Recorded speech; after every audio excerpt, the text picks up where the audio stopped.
Hi, welcome to the M.R.E. podcast. M.R.E. is a place of peace, of vital history and Christian charity here in the heart of Ulster.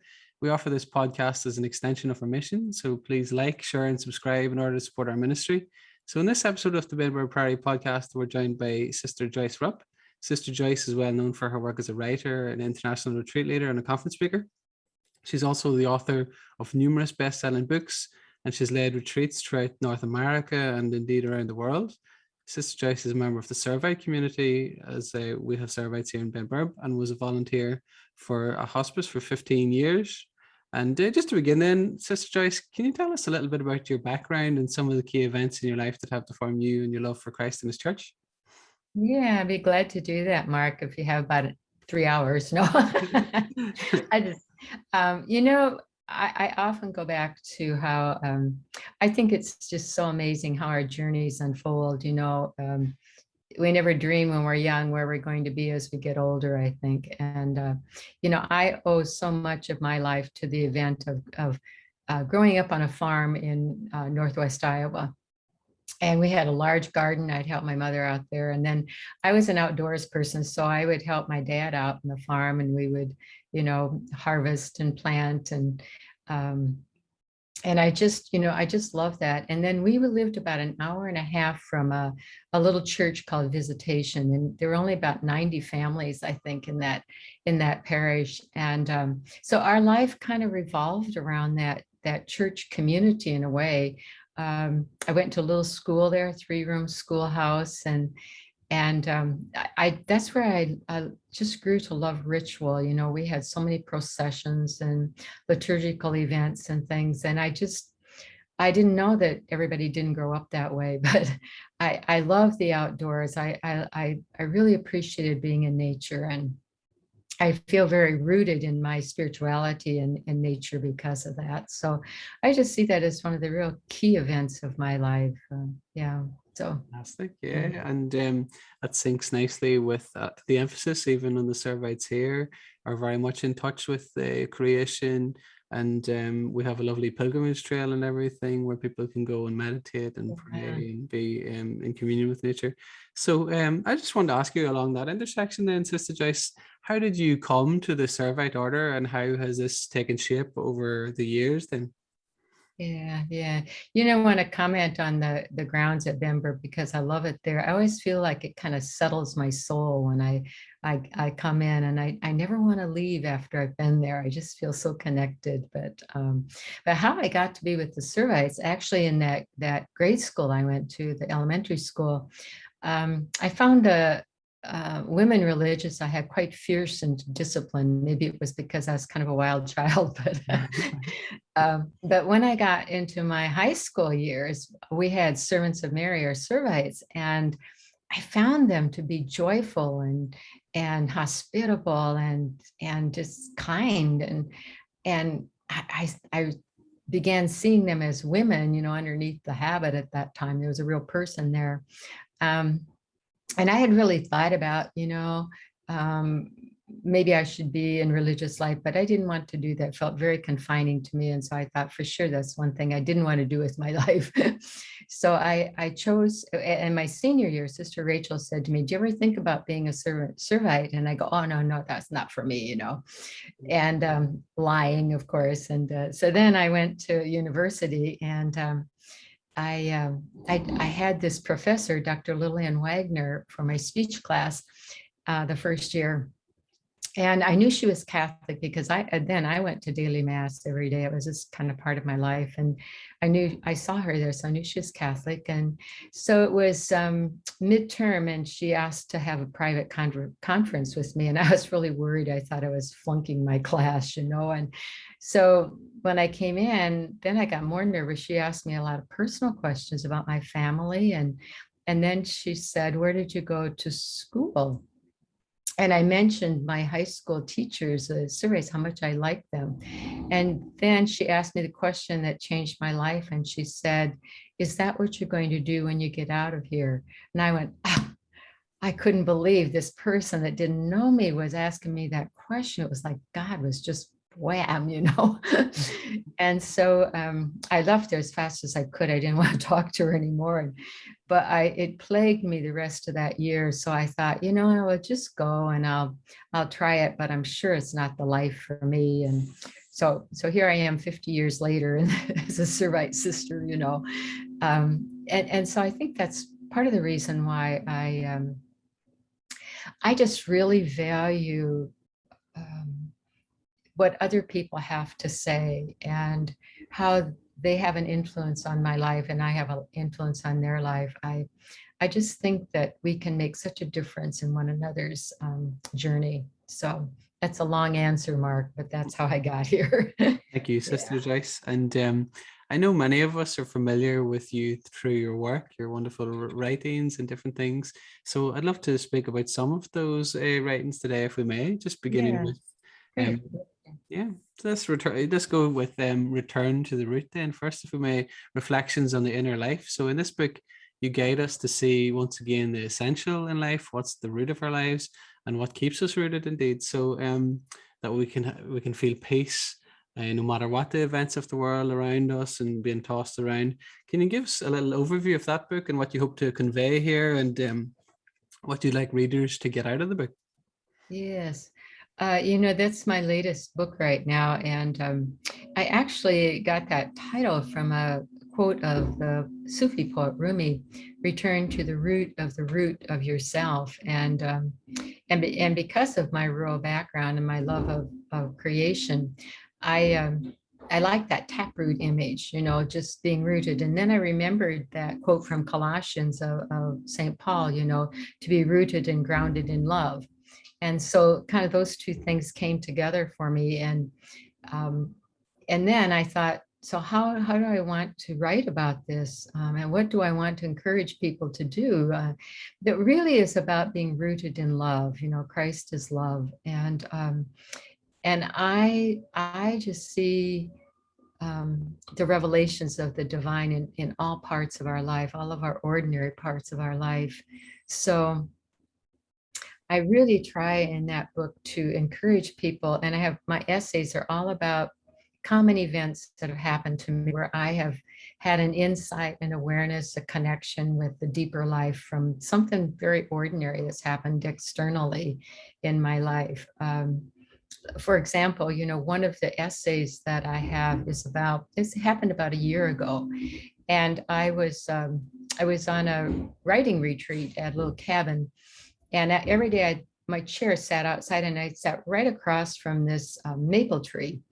And I noticed the first day there was this leaf hanging there, and it was like, only half of it was there, but it was very green and it was nurturing the tree, and it would just dangle there, And so I would just kind of contemplate that leaf. And it occurred to me maybe the second day, I thought, that is so parallel with what can happen in our life, that we feel like part of us is gone or lost because of some serious event or a depression or something that's difficult, real struggle.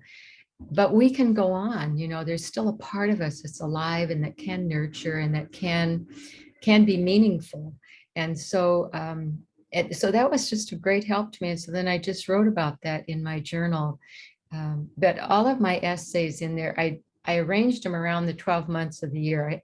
I think it's part of my connection with the earth, but I love the 4 seasons. And I think each one of those they can be metaphors for our spiritual life. And so each of those months I had like 5 essays, and then I have little bookends, a poem and a prayer for each of those. And so I'm really hoping that when people turn to those, that it will draw them inward to the taproot, the divine taproot in them, and that they'll gain some strength and courage and inspiration, to look around every day and to say, oh yes, this is how I can find peace and hope in my life. So yeah, fantastic. Thank you, sister. And then building what you're saying there, maybe why is it so vital that we set aside our busyness and attend to these diverse gifts? I think here, even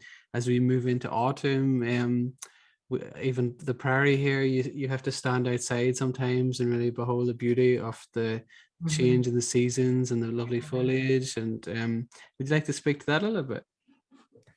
You know, Mark, when you just what you said is so, so true. You need to take yourself out. You need to stand there. There's such a thrust to always be so focused on one more thing to do. You know, there's one more thing to do. And and and so to deliberately just move away from that for a bit, away from all that news feed that comes in and all of the stuff on the desk or in the house that needs taken care of at the shop, and just go and be aware, to receive it. Really, it's you don't do anything, I think, when we're there. We just simply to look and to hear and to receive it. And it is amazing always what happens, almost always what happens for me when I do that. It's like it just things just really settle down. I just give you an example of what happened to me last week. I was at our mother house, which is in Omaha, Nebraska, and we have a lot of older sisters there in their 90s, a number of them. And the night before, I was talking to one of my peers, and we were both complaining about all the work we had to do and how we just felt overwhelmed, how we're going to get all done, yada, yada, we're just going on about that. And the next morning, I got up and I was going for a cup of coffee. It was early, it was about 6 in the morning. And I walked past a room with the door open, and I saw a sister sitting in the wheelchair, and her head was slumped over, and she was sleeping. And I went to get my coffee, and then I stopped, just what you said. I just stopped, and I thought about that scene of this sister in that wheelchair, and I thought, this person had a vibrant life. I knew her when she was younger, and she was a very dedicated person in a parish, and she loved life, and she was out hiking in the mountains. And I thought, here she is, and she would love to have a purpose and a life that I have right now. And it just put everything in perspective for me, and it changed my whole week. And I went about it with gratitude and with enthusiasm and just renewed dedication. And I never would have done that, I don't think, if I hadn't stopped and just really paused and let that reality come into me, or maybe come out of me, that it just balanced my life again. And so I often talk about finding stillness, and stillness, don't have to, it's there for us, but we need to enter into it. And just those little moments. I mean, I do spiritual guidance with a number of people. I meet with them, and I have one who's a professor in university, and she's got a lot of classes, and she says, I never have time for prayer. And I said, oh yes, you do. I said, I bet you take a shower every day. She goes, oh yeah. I says, well, pray in the shower. You just have to set an intention that when I'm in there, that's my prayer time. Or if you're driving to work or taking the train or whatever, you just need to say, this is my time. But it's being intentional. And I think that intentionality is what gets lost so often, because we just get absorbed in what I call the craziness of our world. So Thank you, sister. And I think another element of your work that I like, I find most important, is that it's about community, and we're not here alone, and we're made for this communion. So I wanted to ask you, in line with what you're saying, then, what are some of the lessons from the church's liturgical life that have really struck you and stuck with you over there? yeah. I recently asked one of my directees, he has a real hard time with a lot of the theology today. And I said, so why do you continue to participate in the Eucharist? And he just very easily, quickly said, it's because the people gathered there. He said, they sustain me in my faith, and they keep me hopeful. I think that's one of the reasons why I believe in the liturgical aspects of the church. For me, it is more ritual. I I find so much value in ritual. You know, when I would give retreats at Bember, I always had them do a little circle dance and some gestures and movements. And this is a little aside, but one day I had taught them a chant, something like, sooner or later, everybody finds their way. And I was walking down the hall early one morning to get coffee, and I heard one of the priest in the shower singing, sooner or later everybody finds their way. I was just like, I teased him about it later.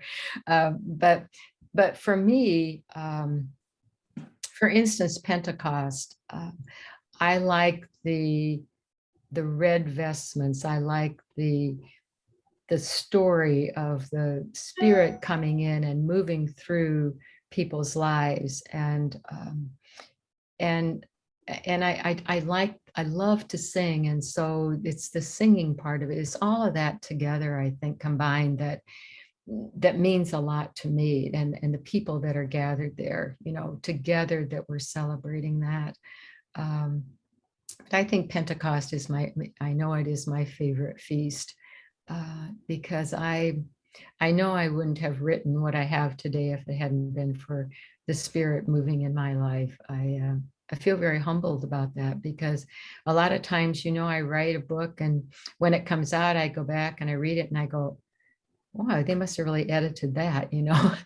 Then I realized, no, I really wrote it, you know. It just, I didn't realize at the time that that was really coming through that way. So yeah, so there's a lot to that, Mark. Yeah. So.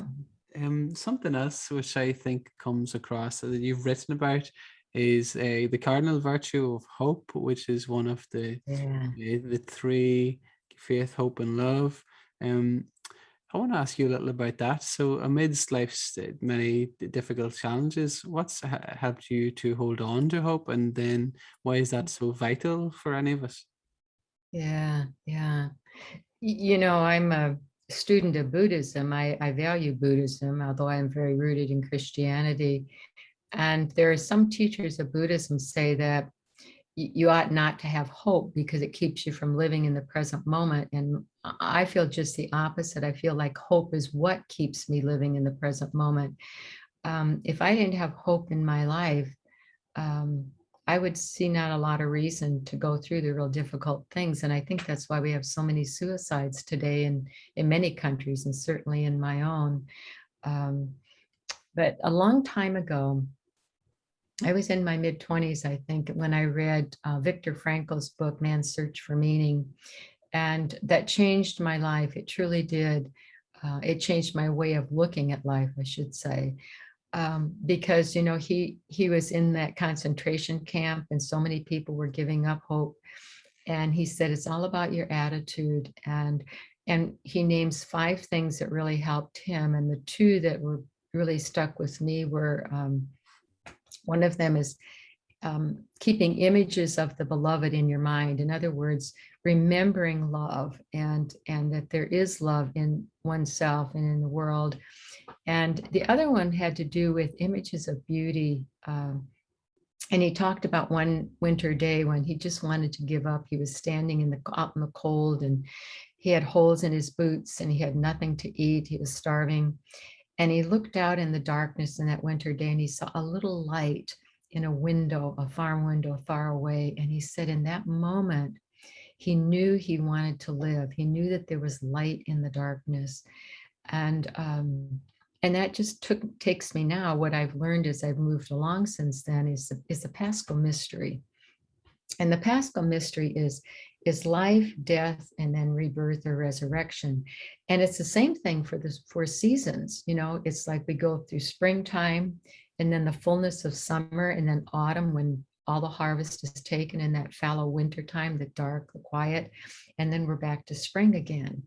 And that cycle does happen over and over in our lives. It's just that people want to give up when they're in that middle space, in that darkness, in the what I call the death time, the letting go, the lost time. And if they can just allow themselves to patiently move through that, we need a lot of help during that time, but move through it, and then some new life will come. I'm thinking of my sister. she tended her husband for 15 years with illness. And when he died, she just fell apart. They had a wonderful marriage, and she thought she would never, have a companion again. And 2 years later, she met this wonderful man, and they've been married for 10 years. They're just perfect for each other. And, she never thought that would happen. And that was her resurrection, her new life. And so we do come back to joy again in some way, or some meaning for our life. That was Viktor Frankl's his whole point, that we find something of value. We might not feel, real joyful all the time, or wow, this is so grateful that something happened, but we'll go on and we'll find a purpose and a meaning for our lives that will give us some satisfaction and some comfort from it. So yeah, I don't know. I kind of strayed from that, Mark. Sorry, the wandering off here. No, that's excellent. Thank you, Sister Joyce. And I want to ask you next, if I may, then, what role does gratitude play in the spiritual life, and what are some of the things then that you've learned to be thankful for, and how did you learn some of these lessons? Yeah. Well, it's real easy to be grateful for the good stuff, huh? It's those tough things that are much more difficult. Really, I kind of connect it with what I was saying before.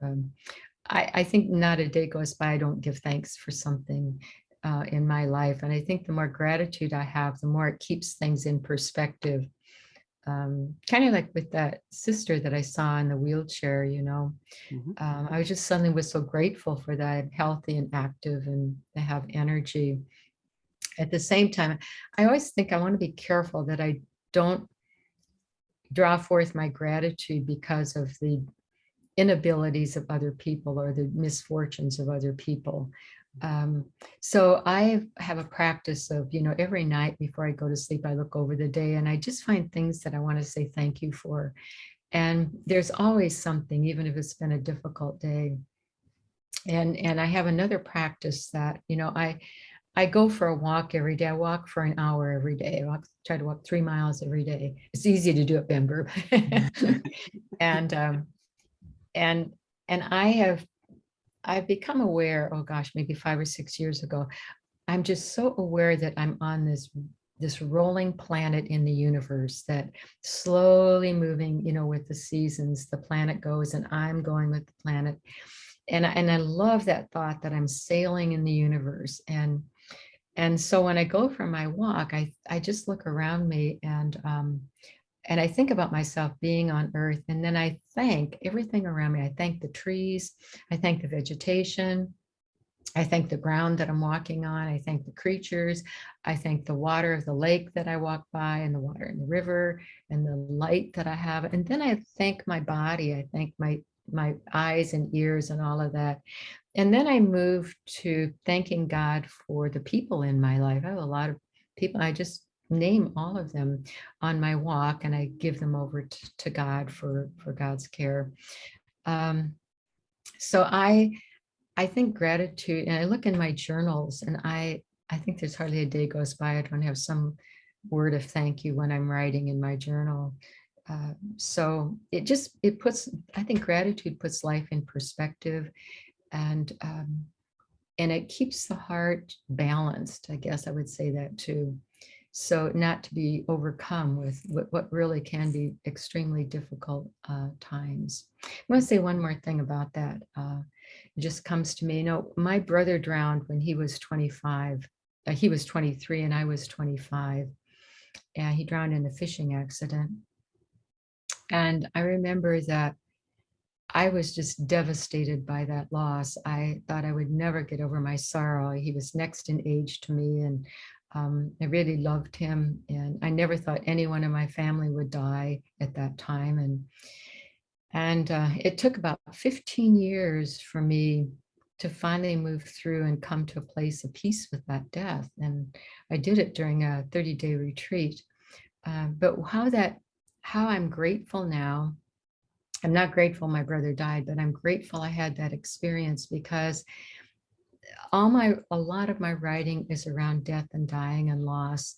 And I understand people's loss because I've been there before them in some way.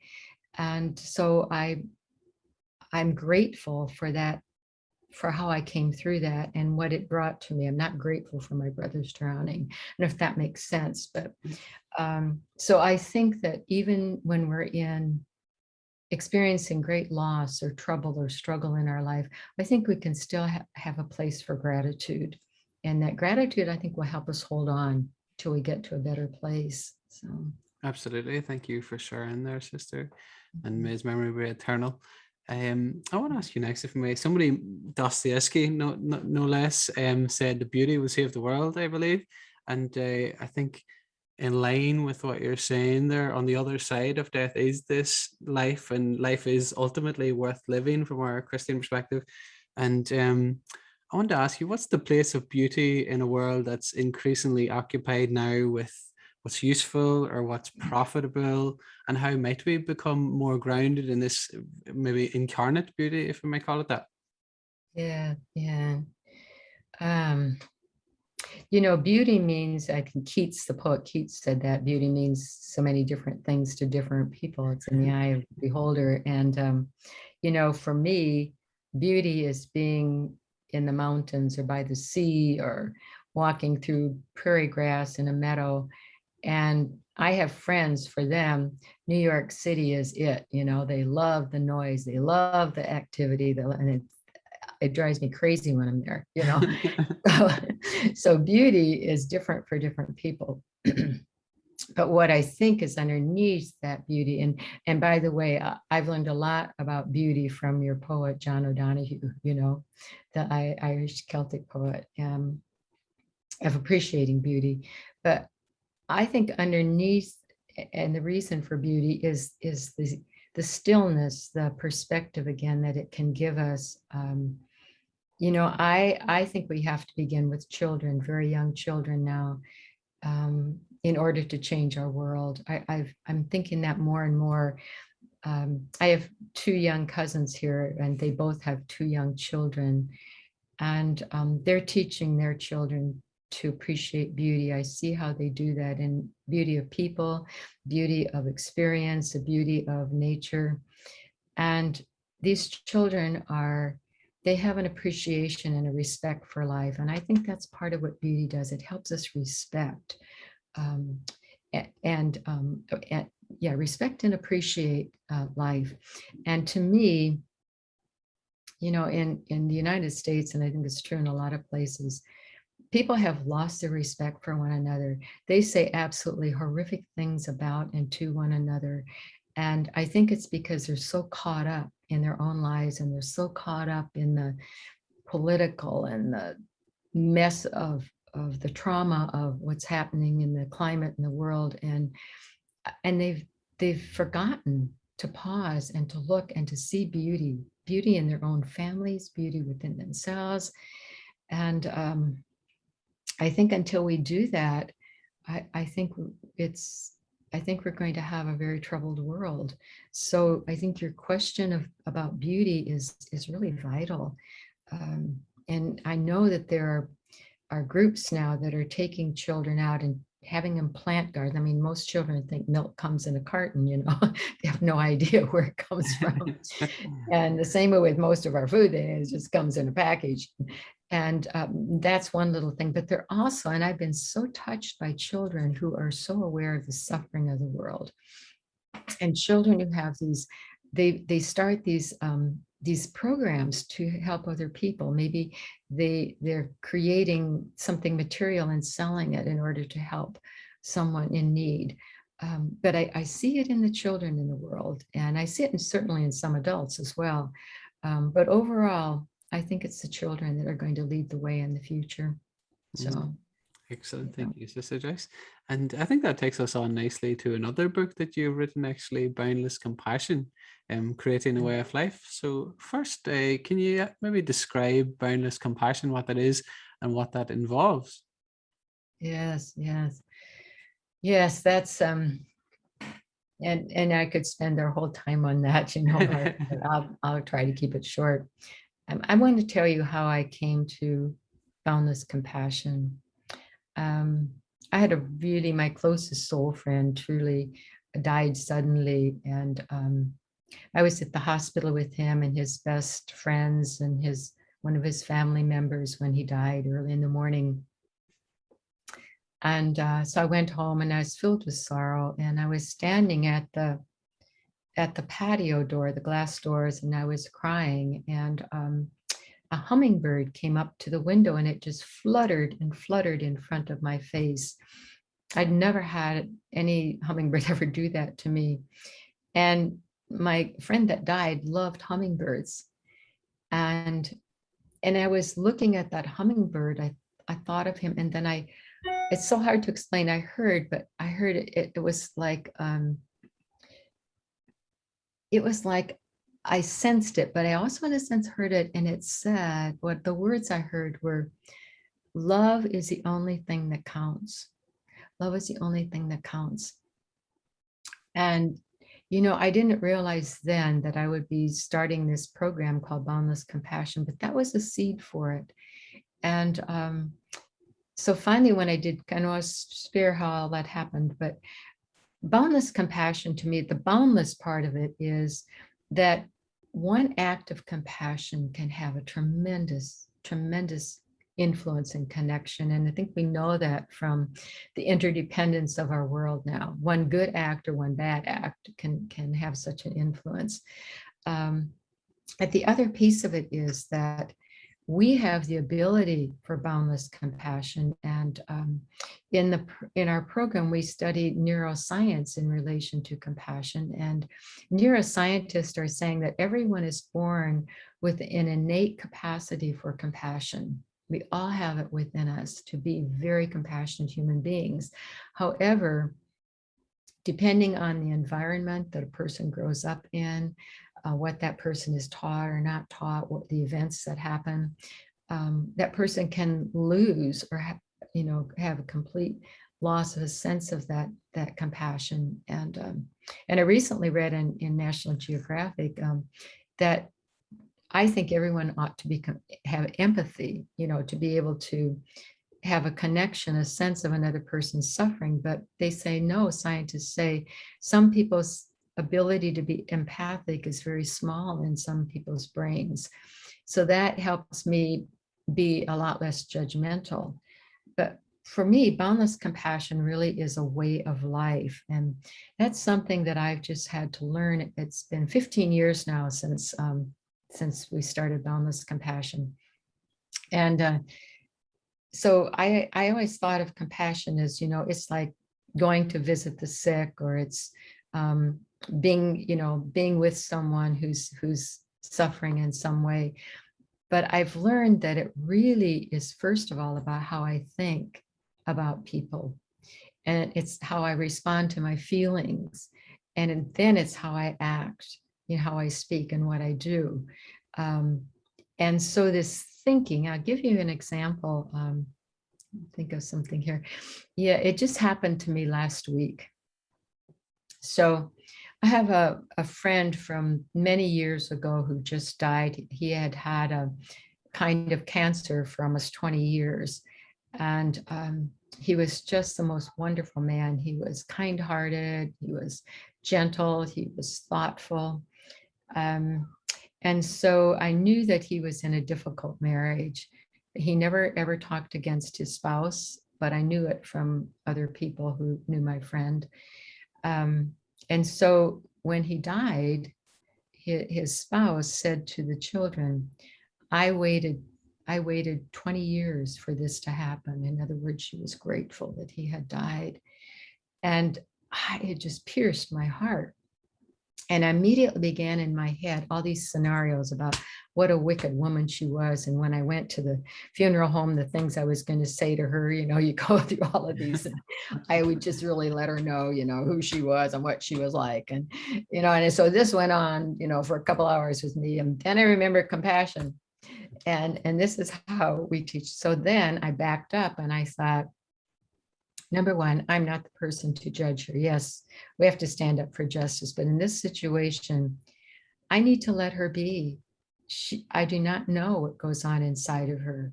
I do not know what's motivating her. And even if it's very poor motivation, I'm not the one to stand in judge of her. What I need to do is go real deep beneath that and to say and to believe there's a person of goodness here. And it's gotten very clouded over, it's gotten very muddled and so on. And so I need to approach her with respect. And truly, I did do that when I finally got to the visitation.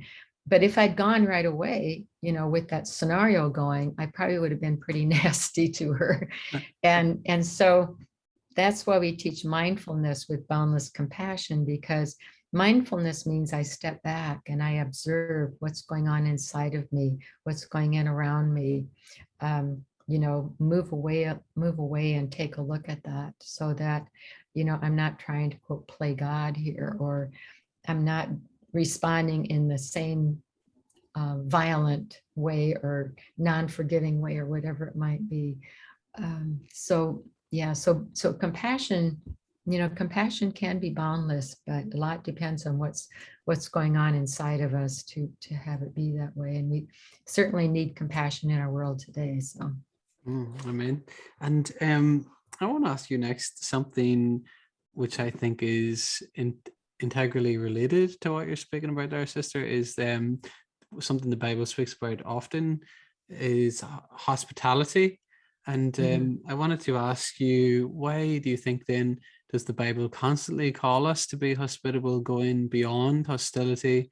And what are some of the experiences that you have had that have embodied this hospitality?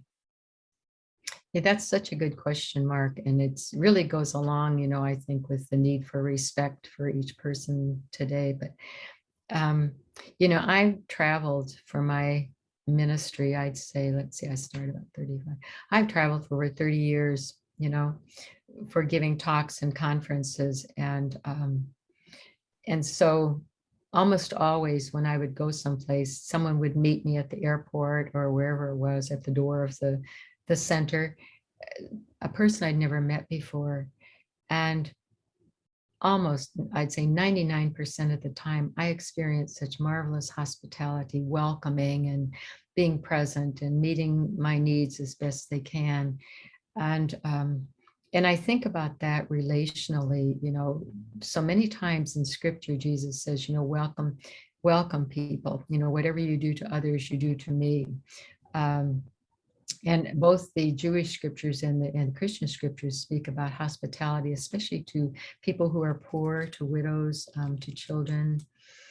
And to me, hospitality is, I like metaphors. Hospitality is like keeping the door open. When the door is closed, the relationship ends, or it's stopped, then nothing can happen. That love cannot get through, or that communication can't get through. In the Boneless Compassion program, we talk about the 4 seeds of compassion, the potentials that are there. And one of them is nonviolent, to be nonviolent.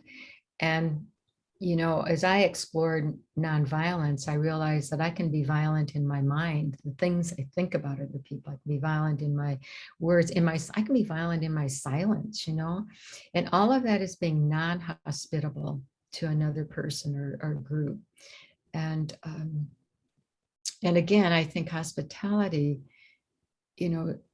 Jesus really went against the climate of his time, and he welcomed tax collectors that people despised, and he welcomed prostitutes who people judged and stoned, and he was so open to people that were on the margins of life. Father Gregory Boyle is a Jesuit in Los Angeles, and I've learned a lot from his books, because he writes about his life, his work with gang leaders, gang members. And he describes the lives of these men and women, boys and girls, the kind of family, if any of us had the family lives that those children had, we probably would be acting in the same way. They're so longing to be cared for and loved, and they're expressing it in ways that are harmful because they've never been taught, they don't know. And so, he welcomes them. He has this wonderful hospitable program called Homeboy Industries, where he helps them to, to get a job and to find a relationship with him and with the community there. And so I think, if we can be hospitable starting in home base, then hopefully we'll be hospitable to refugees and immigrants and people that we feel are invading our space. That's part of hospitality. And I say that because I have to correct myself often about don't invade my space. I'm a very private person. And so I think, people need to, quote, invade our space. We need to invite them in, even if we're uncomfortable. And once we get to know a person, it's amazing what we find that's beneath the surface of life. I found that in people I've met on my travels, whether, in airports or train stations or wherever it might be, or people who were participants at retreat. And at first I think, I don't know, this person with green hair and, piercings everywhere. And I find out they're just fabulous people and I just grow to love them, if I had to get over the invasion of the external part of it first. So, yeah. Anyway. Thank you so much for that, Sister Joyce. That's great. And I wanted to go on to another book, if we may. Walk in a Relaxed Manner, Life Lessons from the Camino. So actually, my colleague Daniel and I today were planning different trails for the Prairie here. So there's going to be a history and heritage trail. We wanted to keep the pilgrimage walk at Ben-Burb, and we want to do perhaps one down at the castle. So we were discussing pilgrimage walk, and it brought to mind the Camino, and we said, maybe we should call this the Ben-Burb Camino or something like that. That would be so neat. That would be so neat. Because so many people have walked those paths, have walked that land, I want to tell you this, the title of that book, Walk in a Relaxed Manner. I owe that title to the Servite friar, Father Bernard Thorne. That we were together we were speaking at a conference in Portugal. I was, and he was there. And he had just finished walking the Camino, and I was getting ready to walk it in a month or so. And I was just getting scared about the whole thing, So I said to Bernard, please give me some good advice, that will help me so I'll make it okay. And he said, he told me the story of meeting this old man who was walking the Camino, or he was by the Camino. And and Bernard asked him some similar question. And the man said, drink a lot of water and walk in a relaxed manner. And honestly, that saved my feet for sure, because I made a resolution to do that, and it made all the difference for me. I never got a blister walking all those 400 miles, and I enjoyed it. At first, I started walking like a crazy lady, like everybody else. All the Europeans could go like mad, on their, and I'm this American, and I'm not used to all of this stuff, And I was trying to keep up, and then I realized, no, what Bernard had said: walk, slow down, enjoy.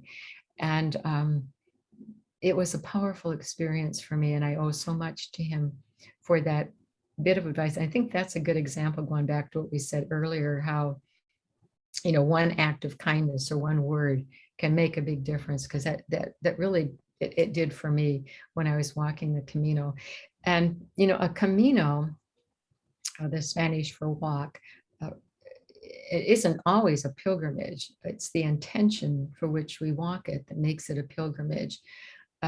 Because when I wrote my book, and people have read it, they write to me. I remember this couple in Denver wrote, and they said, we both have physical disabilities and will never be able to go and walk in Spain, but we have decided to walk it in our hearts. And they talked about how they were doing that. It was just a really lovely message. But the whole intention of pilgrimage is not so much the end point, but it's what happens on the journey itself. And I learned that as I went along. I learned so much about myself. And the biggest thing, I think, two big things I learned. One is to live simply. I mean, I've never been one to want a lot of material things, but honestly, I loved living with just everything in my backpack You know, I got up in the morning, I didn't have to worry about what I was going to wear because I only had so much stuff in there. And, you know, I felt free. I could get up, I could move, I could go. And I wasn't cluttered with all the details of work at that time. I could free my mind to really enjoy the beauty around me. And another big thing that I learned was the value of relationships with people. I so treasure the people I met on the pilgrimage. And one day, you know, Father Tom Pfeffer, who walked with me, the two of us, we were talking about the people we'd met. And we said, you know, every person is a story. They don't just have a story, they are a story. Everyone comes with their own history. And it was amazing how open people would be, you know, to talk about what brought them to the Camino and what they hoped to have happen. Two of the people we really enjoyed were two British nurses we'd meet time and again, and they were just really dear. But there were so many people that I remember, and I came home with a different attitude about how I wanted to live and about how I wanted to meet people in my life. Going back to the hospitality theme that you mentioned, Mark, it's you know, walking that Camino it's not an easy thing. You know, and it takes preparation to really go on a long Camino. But I think it takes preparation for a shorter one, like if you have a Bember one, to have a station in the beginning where it's almost like walking a labyrinth where a person pauses and sets an intention. You know, what is it that is drawing me to this walk? I might not know what it is, but I can pray to be open to what the lesson might be for me as I'm walking along. So that's exciting. Maybe for sure I'll get back to Ireland if you set up Bember Camino. Amazing. And I want to ask you, because the Camino, maybe I should have said originally for anybody who's maybe not familiar with Camino, is a world-renowned trail in Spain, or series of trails going up from Portugal in one part, going across Galicia in a different part, and the ends in Santiago de Compostela, where St. James is said to be buried. Is that correct? Yes, the way they think his bones are, bones are there. They think, I think his bones are. So I want to ask you about that history, because like Benbar Prairie, I think it's so indented with history. I want to ask you, why is it important to really allow historical roots like that to empower us, and maybe what are some of the ways that they do that then? Yeah. You know, I wrote about this in the beginning of the book because, you know, St. James Cathedral at the end, you know, it's one of the most visited places in the Christian world. You know, it's taken on so much importance. And at the end of the Camino, the one that whatever direction you walk, when you get to the cathedral, there's a marble pillar there, and it has a hand imprint of a pilgrims. One, I don't know how that started, but there's a handprint there. I can't remember the history of that. But anyway, when I finished it, I came up and I put my hand in that handprint. It's about that deep, and it's from all of the people through the years. I think that it started in the 9th or 10th century.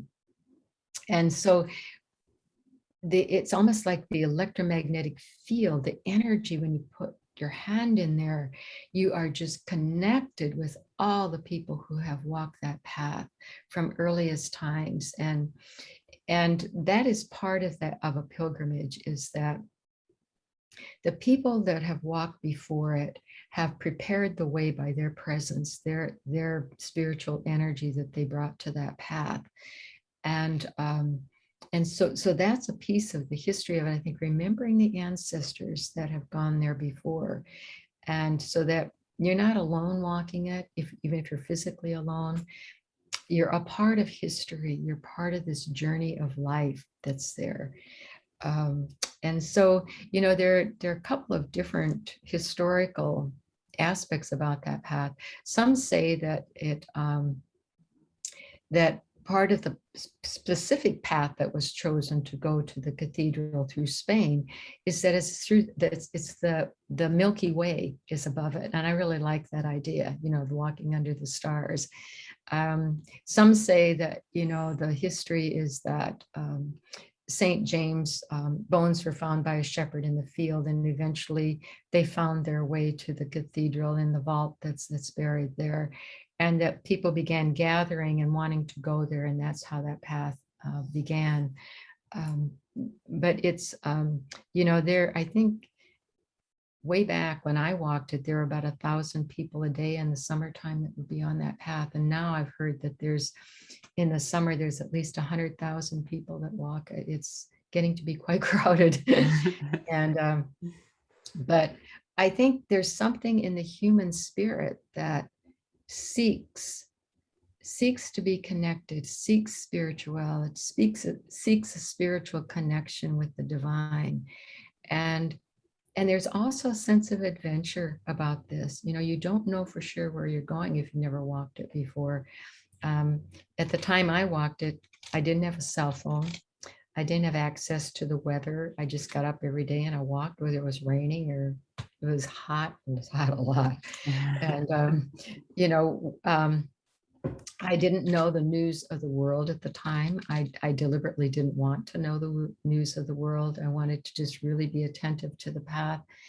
So it can be a very powerful experience. And depending, again, I think, on how open we are, you need an open heart to walk a Camino. Yeah. Thanks for that, Sister Joyce. And I think have you walked, Mark? Mark, have you walked any part of the Camino yourself? No, unfortunately not yet. I would love to. Yeah, I hope you can sometime. Yeah, God willing. That's very high up on the list now, I must say. Yeah. So talk to Bernard about it. Yeah, I must do. Father Bernard and I have a book club that we do together. Good. I'll ask him at the next book club meeting.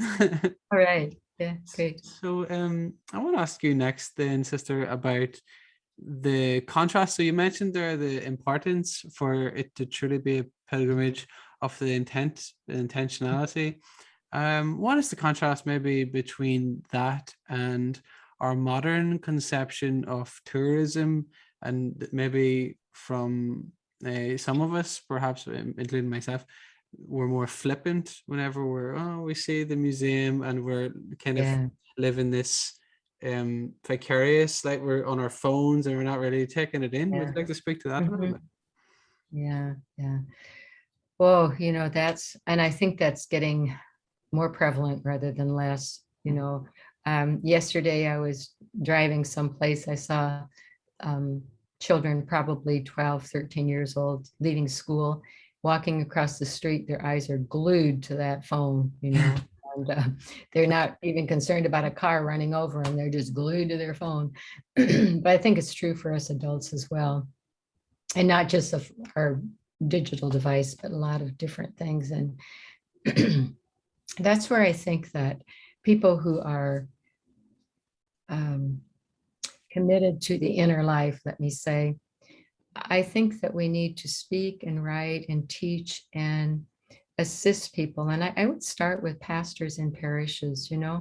I hardly ever hear them really talk a lot about pausing, being still, contemplative prayer. I do hear him somewhat saying slow down sometimes, but I mean, I think we need to teach that. We need to live it, and then we need to teach it. And it's so easy to get caught up in the race today. And the more caught up in the race we are, the less attentive we're going to be to all those things that you and I have talked about, Mark, whether it's compassion, hospitality, beauty, any of that. I think we're going to miss it. I think that families are going to miss each other. Friends are going to miss each other. I've been in restaurants and I see all these people at the table yanking out their phone to see who's texting and who's, and where's the conversation at the table? Where's the attentiveness going? So, I don't have any easy answers for that, but I do, I do believe it's important. And, it just occurs to me, there are places that are teaching, again, I go back to children. I first read about this about 8 years ago. I think it was in San Francisco. there's a school that in the morning when the children come in, they actually begin by asking them to just sit quietly. And they don't have to think anything. They don't have to pray anything, nothing. They just ask them to sit quietly for a little while. Like I think about 10 minutes. It's a long time for a child. And then I read in another school where they do that, and they ask them to write something in their journal for the day. And no one ever sees the journal, but they write in it. And they interviewed the children in these places, and the children say things like, it's really helped me to be less angry. It's helped me to be better with my family, and or it's helped me to like myself better. And so, you know, again, there are ways I think we can teach that discipline. It's a discipline, the discipline of being attentive and being aware, so that we don't just get swept away on this train of activity that can be pretty devastating for our world, I think. Thank you, Sister Joyce. And another thing that is really attractive and important about your writings, I think, in the Christian tradition more broadly, is the call to be attentive to our bodies. And I wanted to ask you, why is that so vital? And then how did you find that play out on the Camino, which I'd imagine is quite physically challenging? Yeah. Well, you know, I grew up at a time when the church was all head and all interior, and your body was really evil and bad, and you got to get rid of it as soon as you can, and all that kind of stuff. And then going back to something that you said much earlier about, or maybe I did, about the 4 seasons, but you know, I have come to really value my 5 physical senses, and truly, we can't have much of a spiritual life if we didn't have our 5 physical senses, you know, hearing, seeing, reading, being able speak, all of those things. And so I think, you know, being grateful, first of all, for our physical body, and then taking care of our bodies, that is so important for us, so that we can be as generous, kind, giving, compassionate, whatever. I think that's just vital. So I've come to see the body as a real gift. And I think it was John O'Donohue who said, you know, he believes that the spirit isn't just in the body, the spirit's around the body. So the spirit actually is carrying the body. And so I've come to appreciate my body and to treat it more as a part of me and not just a thing that I have. And to see that my body is such a gift, you know, it's such a gift. It's carrying me through this life. And with my hospice work, you know, I've had the opportunity to journey with a number of people who have been taking their last breath or in their last weeks or months. And I see how the body needs to finally let go, but how grateful we can be for that physical self. And I actually created a blessing, you know, the church's blessing is a blessing of oil, you know, at the anointing of the sick. But I created a blessing where the family, friends, colleagues gather around the dying person and they thank the physical body, they thank the eyes, they thank the mouth, they thank the ears, and they each say, they name ways that this person's eyes have blessed the world, and the way this person's ears have been a gift, and so on. And groups that have done that with a dying person have told me that that was the most beautiful culmination for them with their loved one. And so it was my way of saying, you know, we need to appreciate all this physical body did for us in our lifetime, and not just say, oh, I'm just putting up with it till I get to heaven, you know, that's where the good stuff is. Because really it's here. I mean, why did the divine create this body for us? So I see that as great value. And, you know, in Boundless Compassion, we really teach that self-compassion. Part of self-compassion is being good to our physical self and treating ourselves well, not self-absorption or self-centeredness, but a real genuine care for the body. Yeah. Fantastic. So I'm just looking there, sister. Are you happy to speak for another while? Because I understand we just hit about an hour Yeah, there. it depends on for you how it goes for you. Oh no, You okay? I'm happy enough as Yeah, long I as have about 10 minutes. I have a 9:30 appointment, but I can speak for a bit more. okay. I'll go on I and no, that's fine. Thank you, on. sister. I will. I'll cut some of the questions so I don't Yeah, keep you all day, so you don't miss yeah. your appointment. But I'll ask you about the importance of a sense of humor, if I may. So, can you tell us a bit about this emphasis that you place on having a good sense of humor, and maybe one or two funny anecdotes from your experiences then? Yeah. Well, you know, I I think laughing at ourselves, first of all, is a good antidote, and finding something to enjoy is really good. But I was just talking about hospice, and um, the person who really taught me how tremendously helpful humor can be. Joyce Hutchison was a director of hospice where I first was a volunteer. And I remember walking in the room one day, and this person was, pretty close to death, just a few days away. And she was laughing with this patient and telling some joke. And I thought, how can she do that? How can she be laughing at this serious, intense time? And the patient was enjoying it and laughing, chuckling away. And then I realized, what Joyce taught me later was that we are alive until we die, and that humor can be so helpful because it eases the tension and the strain. And I'll tell you, one of my most embarrassing moments, but also one of the funniest, was I was giving a talk in Wisconsin, and there were about 300 people there in a big school gym. And I had one of those portable mics, and had it in my pocket, the little box. And so I gave them, they were at table having a talk, and a good time for me to go to the bathroom. So I walked in, and just as I sat down, that box popped out of my pocket and it landed in the toilet. And I had, oh my gosh, what am I going to do? As I grabbed it out and I shook it, I put it under the hand dryer, and it wouldn't work. So I had to get up in front of all those people and say, excuse me, but I'm just going to have to talk loudly because I dropped the microphone in the toilet. Well, I hardly finished, and they were hysterical with laughter, you know. And so we all laughed about that, and it took the tension away from me.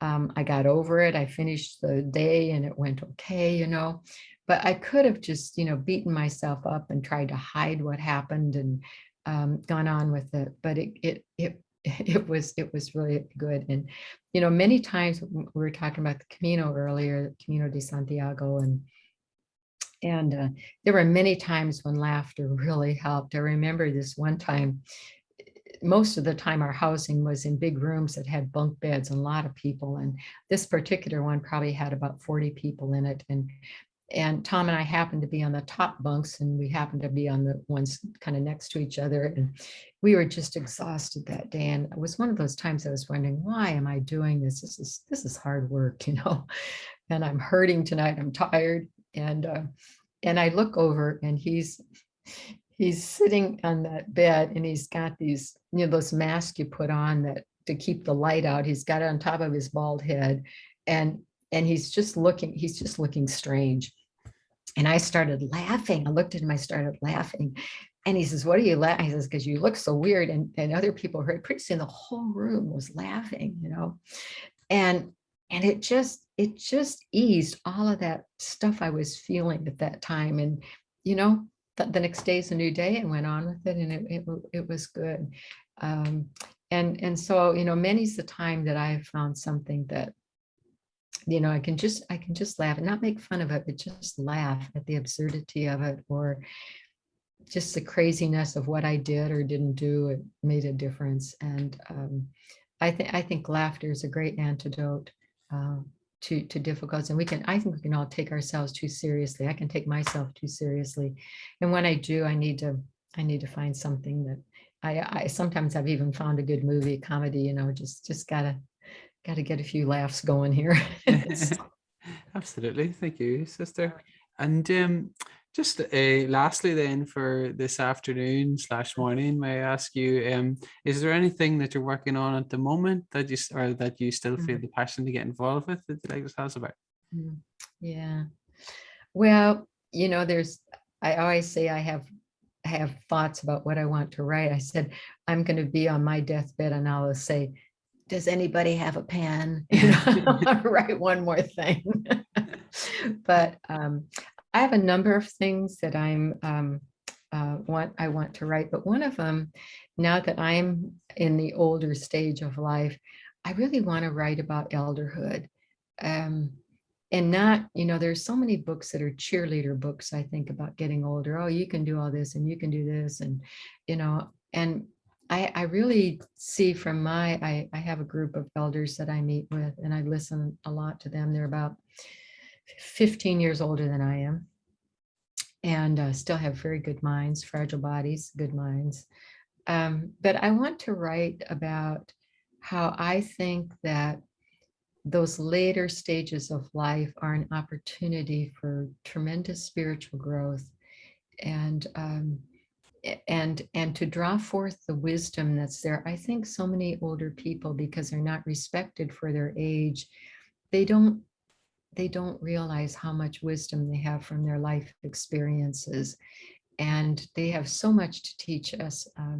I've noticed that a number of artists and writers and actually political leaders too have been in later years of life when they've made a great impact on the world with their teachings or their creativity or that kind of thing. So that's been stirring around in me, that I want to do something with that. And I also, I've spent a lot of time with people who are suffering, and so I want to write another Lenten book. I did one on Jesus, friend of my soul, but I want to do one on Jesus, companion of my suffering, because almost every person I meet has some sort of pain in their life, whether it's interior, mental, physical, relational, whatever. So those are a couple of things that are stirring in me. So if I ever get them written, Mark, we can talk again, huh? Yeah, absolutely. God willing. Yeah, I so appreciate talking with you. This is great.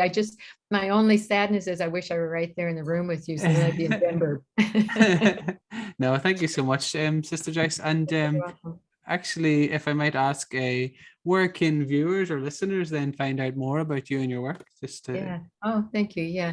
Well, I've had a website for a long time, and has quite a few things on it. I have some of my prayers and reflections, and I'm going to start putting book guides on it. It has listings of books and events and all kinds of sorts of things on it, some poems and so on. But it's just joycerupp.com. So it's easy to get a hold of. So thank you so much, Sister Joyce, and God bless you. Yeah, and you too, and many blessings on you and your work with Denver. Tell everyone hello for me, if you will. Okay.